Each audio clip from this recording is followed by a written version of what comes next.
Assalamualaikum warahmatullahi wabarakatuh. Kepada yang terhormat Bapak Ibu penguji uji kinerja UKM PPG BAS 4 tahun 2025. Perkenalkan, nama saya Asep Yayan dengan NIM 25091913276, merupakan mahasiswa PPG dalam jabatan BAS 4 LPTK Win Maulana Malik Ibrahim. Pada hari ini Selasa 20 Januari 2026, saya akan melaksanakan praktik pembelajaran dalam rangka penilaian uji kinerja dengan mata pelajaran sejarah kebudayaan Islam. Materi pokok Khulafaur Rasyidin sebagai cerminan akhlak Rasulullah SAW, kelas 7 semester 2. Selamat menyaksikan.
Selamat pagi anak-anak.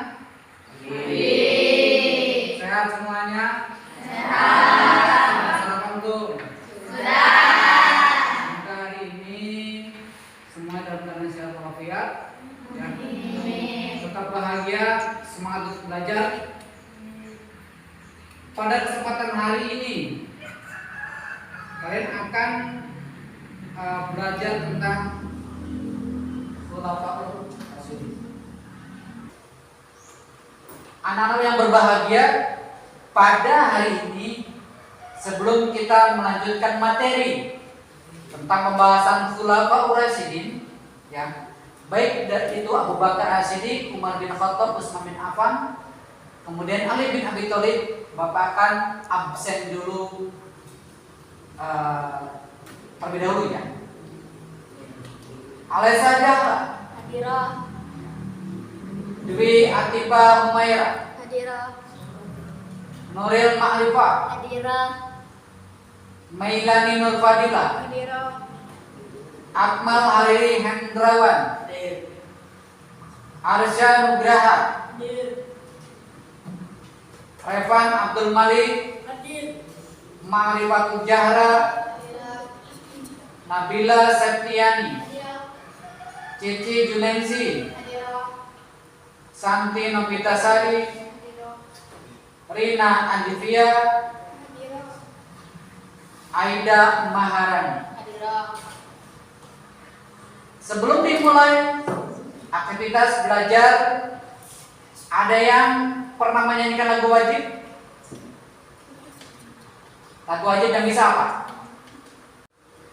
Sebelum kita melanjutkan materi pembahasan tentang Khulafaur Rasyidin, baik dari Umar bin Khattab, Abu Bakar As-Siddiq, Umar bin Khattab, kemudian Utsman bin Affan, dan terakhir adalah Ali bin Abi Thalib.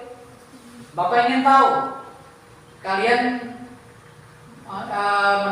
ini mendengarkan kalian untuk melakukan lagu wajib, ya.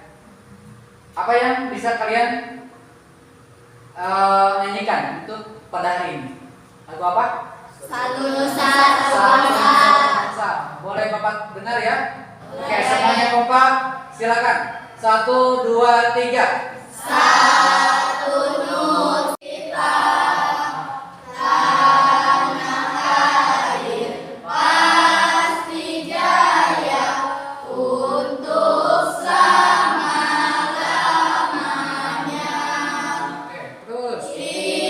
Indonesia ku tercinta, nusa bangsa dan bahasa kita bela. Oke, kartu. Oke, tadi kalian sudah menyanyikan lagu Bayi Wajib yang sangat luar biasa. Ya. Ternyata hebat dan keren. Untuk selanjutnya adalah kita membahas tentang apa sih Khulafaur Rasyidin. Ya. Pada pembahasan hari ini, Bapak ingin menjelaskan berkaitan dengan Khulafaur Rasyidin. Khulafaur Rasyidin itu adalah berasal daripada dua kata, khulafa dan ar-rasyidin, ya. Berasal daripada dua kata, ya. Atau pemimpin, dan ar-rasyid adalah orang yang mendapatkan petunjuk. Gimana tadi? Khulafa adalah khalifah, pengganti atau pemimpin. Kemudian ar-rasyidin tadi yang diberi petunjuk atau yang mendapatkan petunjuk, ya. Selanjutnya adalah kita akan membahas tentang Abu Bakar Asyidi. Siapa sih Abu Bakar Asyidi? Adalah sosok yang luar biasa, yang pada waktu itu Abu Bakar Asyidi yang pertama kali menyatakan masuk Islam dari golongan laki-laki dewasa, ya. Nama lengkapnya adalah Abu Bakar bin Abu Quhafa At-Tamimi. Pada zaman pra-Islam dia bernama Abdul Ka'bah, ya. Kemudian setelah masuk Islam namanya diganti oleh Rasulullah menjadi Abdullah. Ya, termasuk sahabat paling dekat dengan Rasulullah SAW. Abu Bakar dilahirkan di kota Mekah 2 tahun sesudah tahun gajah.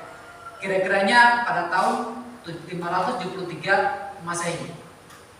Ia adalah seorang pemikir di kalangan Mekah yang memandang bahwa penyembahan berhala itu suatu kebodohan dan kepalsuan belaka. Untuk memeluk agama tauhid, dia pun dengan segera menerimanya. Dia merupakan orang pertama yang masuk Islam dari golongan kaum laki-laki dewasa. Itu yang berkaitan dengan Abu Bakar Asyidi. Kemudian beralih kepada sosok di mana Abu Bakar Asyidi merupakan sosok yang paling luar biasa di kalangan para sahabat, ya. Yang pertama adalah Abu Bakar Asyidi merupakan tokoh daripada zaman Rasulullah di kalangan para sahabat yang pertama kali membela ataupun menyatakan Islam, dan pertama kali yang melindungi Rasulullah dalam penyebaran dakwah di daerah Mekah yang begitu luar biasanya. Konteksnya apa yang begitu luar biasanya adalah yang pertama, tahu sendiri, kota Mekah sebelum Rasulullah dilahirkan adalah kota yang paling ekstrim. Ekstrim seperti apa, Pak? Ekstrimnya dilihat daripada satu adalah penduduk kota Mekah rata-rata menganut agama penyembah berhala, ya. Tidak hanya itu. Agama Yahudi, agama Majusi, agama Nasrani, semuanya ada di situ. Yang paling menonjol adalah kita akan bahas tentang penyembahan berhala, ya. Di mana penyembahan berhala ini hampir semua kalangan kaum kafir Quraisy itu semuanya mengikuti, karena pada dasarnya semua golongan daripada kaum kafir Quraisy ini manut kepada kepala suku, ya. Kepala suku atau ketua, ya, di situ, ya. Atau dalam artian di sini adalah lurah, ya. Lurah, kepala desa. Kalau lurahnya berkata A, maka semuanya akan berkata A. Tidak ada ini, tidak hanya itu, ya. eh, pada zaman itu di mana kenapa Rasulullah sampai lahir di kota Mekah ya. Kemudian mempunyai sosok sahabat yang 4 sahabat yang luar biasa, nanti bisa dikatakan pengganti Rasulullah ketika Rasulullah wafat, yaitu Abu Bakar As-Siddiq radhiyallahu anhu, kemudian Umar bin Khattab, kemudian Utsman bin Affan, kemudian Ali bin Abi Thalib. Nah, ini Ali bin Abi Thalib ini adalah sosok sahabat yang akan melahirkan cikal bakal generasi penerus daripada Rasulullah, adalah cicit-cicitnya ya. Salah satunya adalah Hasan dan Husain ya. Oke, kita tidak akan membahas masalah itu ya. Pada dasarnya kota Mekah merupakan kota yang dianggap sebagai kota dengan orang dengan tabiat jahiliyah. Ya, apa itu jahiliyah? Adalah di mana orang pada dasarnya bodoh semua atau mengalami kebodohan, belum tahu tentang yang batil dan yang tidak batil ya. Nah, di sini turun Rasulullah SAW untuk menjelaskan bagaimana Pak peranan daripada Rasulullah dalam menyebar agama Islam di kota Mekah. Ya, konteksnya adalah kota Mekah merupakan agama Yahudi, agama Majusi, agama Nasrani, agama penyembah berhala. Jadi mana semuanya pada dasarnya merupakan golongan yang memang suka sekali. Satu adalah gemar minuman keras, keduanya gemar berjudi, ketiganya adalah gemar mempermainkan perempuan, keempatnya adalah gemar sekali dalam berperang ya. Nah, itu pada zaman dulu sebelum Rasulullah dilahirkan atau menjadi Rasulullah, di mana orang-orang daripada kalangan Mekah ya sering berperang, sering minuman keras, perempuan tidak dihargai, laki-laki dijadikan sebagai budak belian yang tidak ada harganya, dibeli kemudian dipekerjakan tanpa dibayar sepeser pun. Bayarannya apa? Yaitu dikasih makan ala kadarnya. Ketika para majikan ataupun orang yang membelinya tidak puas, maka dia akan tidak segan untuk menghukum layaknya seperti binatang ya. Perempuan pada waktu itu tidak dihargai sama sekali ya. Bahkan orang yang melahirkan, ibu-ibu yang melahirkan perempuan atau itu akan dianggap sebagai kehinaan. Apa sih prestasi daripada Abu Bakar As-Siddiq? Yang pertama adalah memerangi orang murtad, yang kedua adalah memberantas nabi palsu, yang ketiga adalah pengumpulan dan penulisan ayat Al-Quran, kemudian yang keempat memperluas wilayah dakwah Islamiyah. Kemudian yang selanjutnya adalah keteladanan karakter Abu Bakar As-Siddiq. Yang pertama adalah rendah hati atau tidak sombong, kemudian berhati tenang, sederhana, penyabar, adil dan suka bermusyawarah, dermawan, penolong bagi kaum tertindas, senantiasa membenarkan berita dari Rasulullah SAW. Apa saja sih keteladanan karakter Utsman bin Affan radhiyallahu anhu? Ada yang tahu tidak? Ada ya. Oke, Bapak terangkan. Satu adalah beliau punya ya, seperti itu. Kemudian kita akan beralih kepada yang namanya pembahasan Umar bin Khattab radhiyallahu anhu. Ya, simak baik-baik. Nama lengkapnya adalah Umar bin Khattab bin Nufail. Nufail keturunan Abdul Uzza Al-Quraisy dari suku Adi. Ya, salah satu suku yang terpandang dan mulia. Umar dilahirkan di Mekah 4 tahun sebelum kelahiran Rasulullah SAW. Ketika menginjak remaja, dia mendapatkan kepercayaan dari suku bangsanya Quraisy untuk menjadi wakil dalam berbagai pemerintahan dari suku-suku yang lain. Salah satu sifat Umar bin Khattab yang paling menonjol adalah, ini yang menarik adalah Umar bin Khattab itu berani untuk gini. Dimana sosok Umar ini orang yang paling ibaratnya bertarung kembali.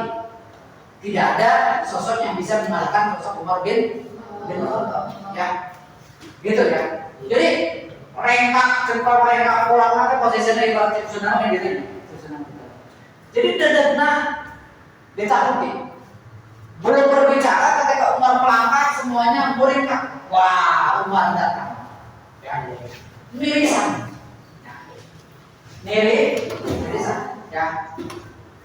Gini, Umar bin Khattab ketika dia tidak suka maka akan tidak akan segan-segan untuk mengeluskan pedangnya, kemudian kamu mau nggak bertaruh sama aku sampai mati? Ketika menyinggung sosok Umar bin itu semua benar. Sudah tidak betul kalau misalkan melawan Umar bin, ujung-ujungnya akan mati dan tidak bisa mengalahkan. Maka sosok Umar bin Khattab ketika masuk Islam merupakan sosok di mana beliau adalah seorang pendamping Rasulullah, sahabat Rasulullah yang paling pertama kali ya menyuruh, bukan menyuruh ya, menghimbau kepada yang sudah masuk Islam untuk dakwah secara terang. Terus nyumput dakwah. Udah saatnya kita mau mendakwah secara terang. Gitu. Ya. Secara terang. Ketika sudah terang-terangan, maka sosok Umar bin Khattab tidak di belakang. Ya. Tidak sembunyi-sembunyi menyatakan Islamnya. Ya. Maka dalam pantau udah rumah. Ya. Pertama kali dia datangnya adalah Abu Sufyan. Di kedua pantau. Assalamualaikum. Waalaikumsalam. Saya sudah masuk Islam. Gitu ya. Ada orang kamu saja dari, ya kan? Dia orang itu dikabut kafir Quraisy, di kedua orang pantau nak dibukakan. Saya sudah masuk Islam. Ya. Asyhadu an la ilaha illallah wa asyhadu anna Muhammadar Rasulullah. Maka dalam pantau itu saja. Assalamualaikum, dibuka pantonan. Ada apa Umar? Saya sudah masuk Islam. Yang lain tidak akan mungkin berani. Wah, si Umar masuk Islam, mulia kafir. Hanya para petinggi kafir Quraisy yang belum masuk Islam mengatakan si Umar masuk Islam. Umar sudah masuk Islam. Ya, maka wah ini kekuatan yang luar biasa, kekuatan yang hebat. Nah, Islam ketika dakwah di daerah Mekah, maka kita sudah kehilangan sosok Umar yang telah masuk Islam. Sudah semua benar jadi gitu. Ya. Maka dari itu kesuksesan dakwah Rasulullah itu satu adalah didukung oleh Abu Bakar As-Siddiq, kemudian Umar bin Khattab yang punya sosok yang tegas dan berani. Ya, yang ketiganya adalah Utsman bin Affan yang bersosok berjiwa mulia, dermawan, bahkan sampai sekarang Utsman bin Affan ada hartanya sampai sekarang masih berjalan. Ya. Apa sih peristiwanya? Peristiwanya pembebasan air. Ya. Karena dulu air yang sumur itu, ya, sumur tak apa tahu? Sumur itu ketika ada yang mau ngambil air ke situ, ya harus bayar. Ya, mau apa? Mau ngambil air. Bilang air, ya. Bayar. Ya. Seberapa? 20.000 cuman ini. Ya. 20.000. Saku mahal, jadi ken. Mahal, balik Indonesia. Kudu wae mahal. Gitu ya. Bagaimana kalau yang tidak punya uang? Tentu tidak akan mungkin bisa ngambil air. Nah, di situ peradaan masyarakat dari Mekah ketika mau ngambil air untuk mengobati kehausan, dia sampai mengeluh, aduh makin yang berantu bukan duit mau bisa minum, gitu, sudah mana gitu, ya. Kemudian terdengar oleh Utsman bin radhiyallahu anhu, ya, datang ke situ. Masyarakat daripada Mekah itu lagi ngantri ngambil air parebut jadinya karunya untuk buka duitnya sampai keperibahasaan yang duit kerja pemerintah ke ese ya ketika situ ada apa ini Umar Usman tolong ya saya mau ngambil air tapi uang saya udah habis ya kok bayar siapa yang pemiliknya dia tanya pemiliknya ya ini air kalau saya borong semua ini gimana sama sumur-sumur sama kawarannya mau saya beli boleh kalau kau berani bayar mahal ya sebutkan saja ya berapa yang harus saya bayar lamun zaman sekarang sekitar hampir lebih daripada 1 miliar. Oke, saya bayar. Selesai dibayar, kemudian ini syukur sama tangannya sudah jadi saya, ya. Kemudian apa lagi? Yang ada di sini ngambil air sepuasnya nggak usah bayar. Itu amal daripada Utsman bin Affan pembebasan mengorbankan uang yang begitu banyaknya untuk masyarakat luas. Kemudian masyarakat tersebut mengambil air dengan sukarela, ya tidak dipungut biaya. Ya. Oke, yang Pak, ya masih semangat? Masih semangat. Oke, kali ya gimana airnya? Ya, masih ingat nggak? 1, 2, 3. Aku pelajar yang penuh sukacita, yang penuh semangat. Aku pelajar yang penuh sukacita, yang penuh semangat. Semangat. Air yang enak ya. Kita beralih kepada yang namanya sekilas tentang Umar bin Khattab ya. Kemudian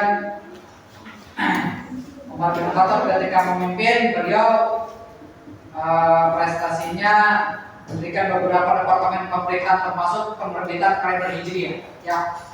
Yang pertama kali dikumandangkan oleh diperkuasai oleh yang namanya Umar bin Khattab. Ya, beli di mana? Di emperan. Pakai baju kadang-kadang 1 tahun lagi tak membeli. Tidak membeli ya. Itu ya, tidurnya di emperan.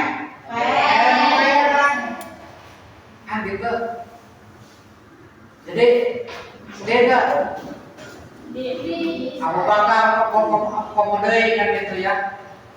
Khalifah tapi tidak punya uang. So kadang-kadang peribahasana ayeuna maki dahar disebutkan kadang-kadang tuh. Ya, sosok khalifah yang paling kaya adalah Utsman bin Affan radhiyallahu anhu.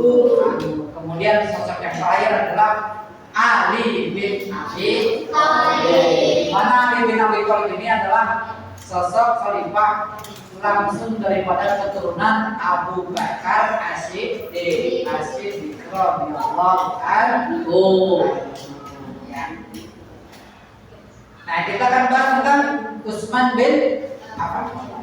Utsman bin Affan radhiyallahu anhu adalah nama lengkapnya Utsman bin Affan bin Abil As bin Umayyah bin Abdisam bin Abdul Manaf dari suku Quraisy ya. Lahir pada tahun 576 Masehi di Taif. Ibunya bernama Urwah. Ya, ibunya bernama Urwah. Kemudian adalah putri Ummu Hanim Al-Baidah, putri Abdul Muthalib. Ya.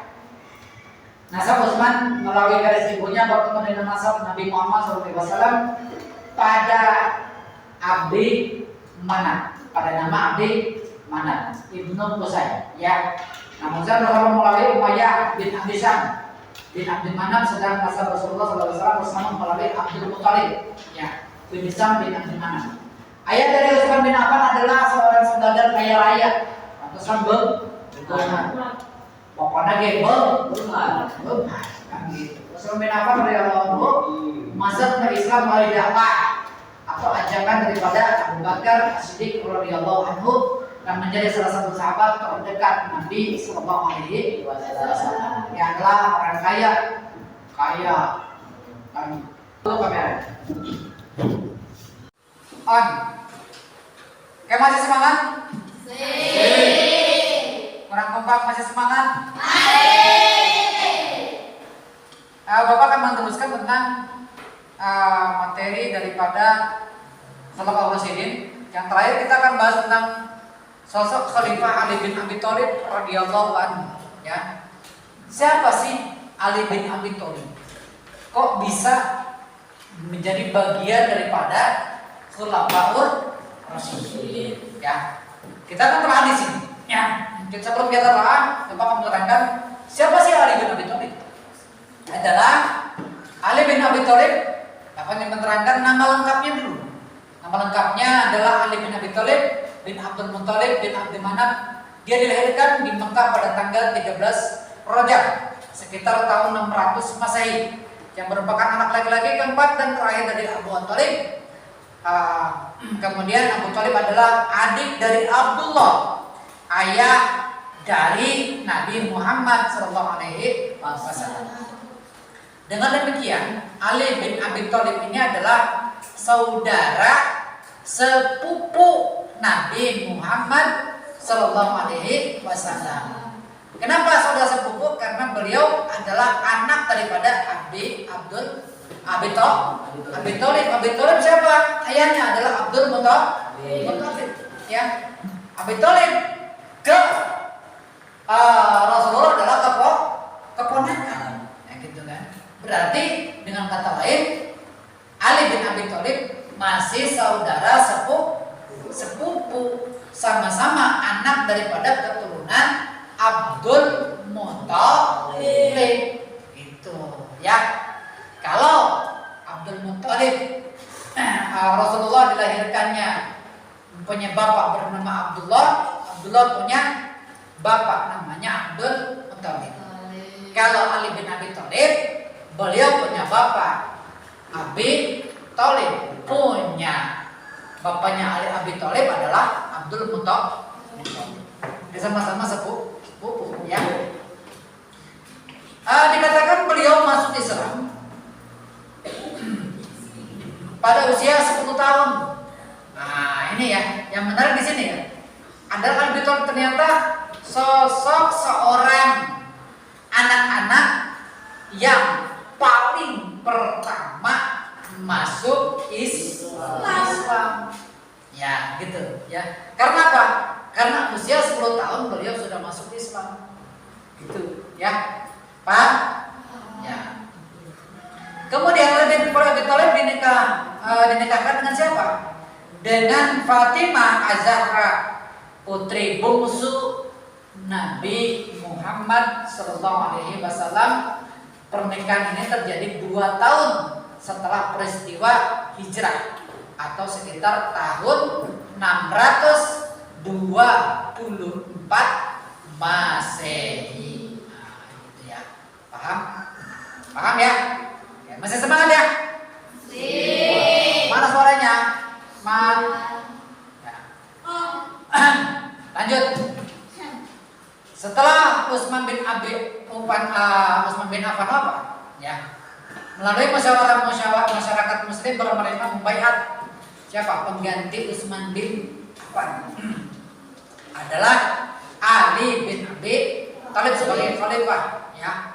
Ali menerima baiat pada tanggal 24 Juni 656 Masehi atau tanggal 25 Zulhijjah 36 Hijriah di Masjid Madinah. Ali bin Abi Thalib radhiyallahu anhu memerintah hanya 6 tahun ya, semasa-masa pemerintahannya. Kemudian apa saja prestasinya adalah pertama, dalam perluasan dakwah Islam telah sampai ke daerah Sind. Kemudian dalam urusan politik Khalifah Ali bin Abi Thalib mengganti para gubernur yang diangkat khalifah sebelumnya. Kemudian dan terakhirnya adalah urusan pembangunan Khalifah Ali bin Abi Thalib membangun kota Kufah dengan bentuk baru. Ya, itu ya. Oke. Itu berkaitan dengan Khalifah Ali bin Abi Thalib. Ada yang ditanyakan? Oh ya, silakan. Saya masih kurang paham bagaimana para khalifah yang keempat yaitu Ali bin Abi Thalib dalam dakwah Rasulullah SAW di Mekah. Oh ya. Apa sih peran daripada pertanyaan luar biasa ya? Tepuk tangan dulu. Nah, beliau adalah sosok di mana pemuda yang paling berani. Kenapa dikatakan berani? Adalah beliau sampai rela menggantikan Rasulullah di kamar tidurnya. Kok bisa dikatakan berani, Pak? Karena pada waktu itu Abu Jahal sudah berencana mau membunuh Rasulullah Sallallahu Alaihi Wasallam pada malam itu. Ya, seandainya Rasulullah Sallallahu Alaihi Wasallam pada waktu itu ada di tempat tidur itu, maka dikatakan mungkin dibunuh. Ali bin Abi Thalib nggak tahu bahwa pada malam itu ada rencana jahat, ya, yang direncanakan oleh Abu Jahal. Cek Sunda nama poting, bukan nama orang aksinya seperti apa? Orang kita akan membunuh Rasulullah pada malam itu dalam keadaan tidur. Ya, ya, dalam keadaan tidur. Ya, Ali bin Abi Thalib tahu. Ya Rasulullah, biarkan aku yang menggantikan kedudukan tidurmu di sini. Kata Rasulullah gimana? Gak apa-apa. Ini kaitannya nyawa. Yakin kamu Ali? Yakin demi Allah. Ya. Maka dari itu berkat Ali bin Abi Thalib Rasulullah selamat. Ya. Ketika Abu Jahal masuk ke kamarnya, apa yang dilakukan? Ya. Udah siap nih pedang. Ya. Pedang dihunuskan. Ya. Pokoknya mah bukakan eta salimutna, langsung kita penggal aja kepalanya. Ngeri nggak? Ya. Bagaimana kalau misalkan Abi Thalib itu dalam keadaan apa sih bahasanya? Tapi dengan rahmat perlindungan Allah, Rasulullah selamat, Ali bin Abi Thalib selamat. Ya.